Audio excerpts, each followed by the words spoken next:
guys! Good afternoon! Magluluto tayo ng sweet and sour na isda. Sweet and sour.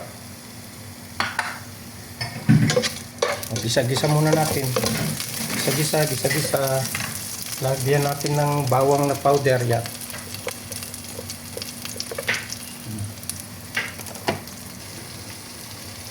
Pisok tayo kay kanin.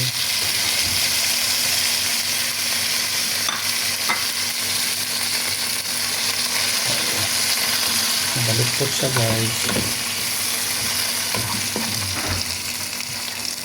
Kunting asukal. Ang pa-sweet niya. Ayan na guys. Ito na guys ang ating finished product. Sweet and sour. Yan. Sweet and sour.